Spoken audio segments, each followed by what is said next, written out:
Hi everyone, welcome back to my channel. Today I'm going to be showing you how to change colors. So here I am with my project here, and I want to make my next row a different color. I want to make it this purple color here. So what I'm going to do is I have one more stitch in the last of this row. So I'm going to go into the stitch.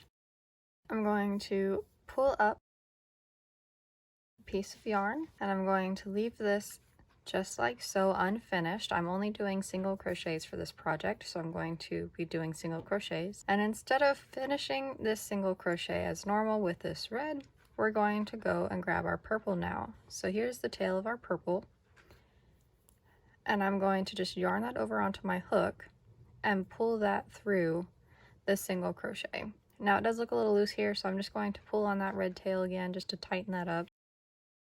So you see now that we have this purple attached here with this little tail. So now what I'm going to do is start my next row. For single crochets, you just chain one, you turn your work. The single crochet chain one does count as a stitch here, so we're going to go into the next stitch and make my single crochets as normal. Go into the next, and you just keep working those as normal. So now we have a row of purple on here instead of the red. And that is how you change colors. Thank you guys so much for watching. If you want to see the next video, definitely click on the one that's about to come up, and I will catch you guys there. Bye for now.